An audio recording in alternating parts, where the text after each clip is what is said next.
What's up, guys? Smart Canopy here. Welcome to another episode of TASG. And today, it's a very big day. If you're a fan of Star Wars, happy May the 4th be with you. Happy Star Wars Day, ladies and gentlemen. All this week, we're going to give you content from the Star Wars universe. And today, we're going to start with the Clone Wars, because the Clone Wars ended last night. And this ended after an overall a 7-season run spanning 12 years. And let's talk about that. I'll be completely honest. This show's been on since 2008. And in the beginning, I never gave the show a chance. And I really remember that this has really been, it really was the talk of the lunch tables back in elementary and even into middle school. And I never gave the shot to look at it. I didn't always have cable, so it was at a time that I didn't always have cable. But when I did, I'd never watch it. I ended up watching Phineas and Ferb on Disney Channel. At the time, it was airing on the Cartoon Network. And so when looking back, I feel like I missed a lot. Because I missed out on a lot of conversations that I would have had with other friends. I feel like I could have been a better friend, but I just didn't know it back then. Fast forward to 2019, Disney Plus comes out, Galaxy's Edge opens at a time that, again, I did not know a lot about the Star Wars universe. And so as I vowed to myself that, hey, Disney Plus is coming out. When I subscribe to it, I might as well make it the first thing I do to make sure I watch as much Star Wars as possible. And I did. And coming out of that experience, that was said in another video, it's uplifting and it lifted a weight off my shoulders. I could say, finally, I've seen it, let's start conversations with it. And so I did. And so when I started watching Clone Wars, obviously you start with a movie, and then you go right into Season 1. And when I first saw Season 1, I was like, this was really made? Ahsoka Tano was as annoying. It felt more of like a kid show. But as the seasons moved on, the more that they matured, the more they grew up, similar to Rebels. And again, the difference between Rebels and Clone Wars to me is that basically Rebels grows up in half the time that it did for Clone Wars to mature. And I feel like the Clone Wars was a show that's not a very good first time binge, at least. So it's not good to binge it first time, but it's meant to be a weekly show, hence Saturday morning cartoons, basically that. And that's what I felt when I binge watched all of Clone Wars the last few months. And so I finally caught up to it, and this was right as Season 7 began airing, so a few episodes in, and I finally got to the terms that I really did miss out on a childhood. There were a lot of people, again, in elementary school and middle school, who would have these conversations, but I just didn't feel like I fit in. And so when that would happen, it would make me feel upset and frankly a little bit depressed. The story arcs in the Clone Wars are among the best story arcs, and even with this last 4-part finale, it's no exception. It went out in like a bang.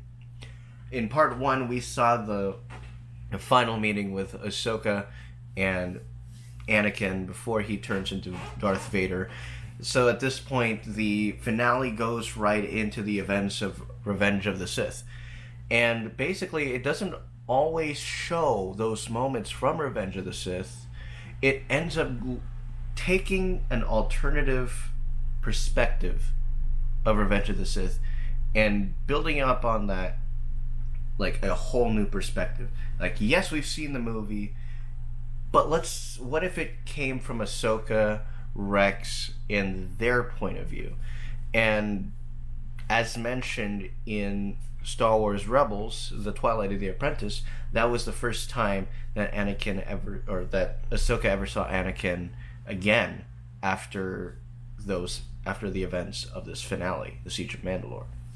Part 3 happened last Friday, and when that happened, just a whole bunch of emotions.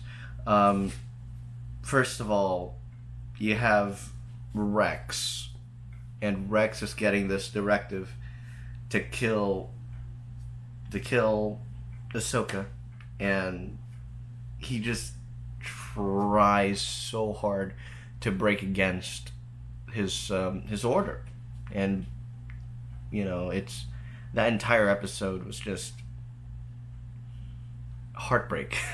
Heartbreak for Ahsoka that that Anakin did all those things in Revenge of the Sith, and that all this death was happening to the Jedi, and not to mention the number one person that she trusts aside from Anakin turns against her, but at least he tries and holds himself together and doesn't shoot her, and that self-control just made me want to applause, man. It just made me want to applause that entire time for Rex, and so they team up together to try and escape, and this happens in the 4th episode.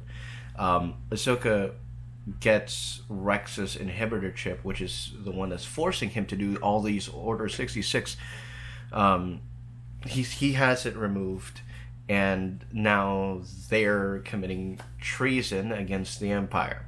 And so this all caps up in episode 4, part 4, where it's just them and Maul trying to escape the ship when it's 3 against hundreds of other clones who are already looking for Ahsoka and wanting to kill her, and now they're going to turn on Rex, who is pretty much essentially committing treason by not fulfilling Order 66 and killing Ahsoka. And so they both run away in what could possibly be, and a lot of people said that they cried in this one. This just aired today.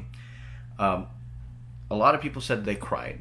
For me, I just had chills the entire time, and leading into that final shot with the crashed ship and the mass grave. I don't know how to say it. Mass grave is pretty much as good as it gets. The mass grave of dead clones who, at the beginning of the arc, they all supported her. They painted her orange accents on their helmets, only to turn against her and to end up dead in front of their comrades. And that was chilling. And so Ahsoka drops the lightsaber, one of her lightsabers that she got from Anakin, and then years later, here comes Darth Vader coming upon the wreckage of that ship and finds Ahsoka's lightsaber. And that was chilling. Just absolutely bone chilling. 10 out of 10. And what could possibly be the best of Star Wars that I've ever seen in animated form. Far better than Resistance. And slightly better than episode 2 of Rebels, my favorite episode of Rebels, the season 2 finale, Twilight of the Apprentice. And it sets up the events, this arc sets up the events of that episode very, very well. And a lot of folks on Twitter, they started tweeting that they started watching Twilight of the Apprentice shortly after they watched this 4-part series, or this finale. So yeah, now that that's over, what are we looking forward to next? Well, right now, we got season 2 of The Mandalorian coming soon, and that Obi-Wan Kenobi series on Disney Plus coming soon. That's what I'm looking forward to, frankly. And just announced today, Taika Waititi's coming back for the new Star Wars film. So we'll see what happens. I mean, we're still in quarantine, but not for long. We're going phase 2 next. So anyways, guys, I'm Mark Canape. Thank you for watching. Please hit that like and subscribe for more. We'll be back with more content later this week. So long.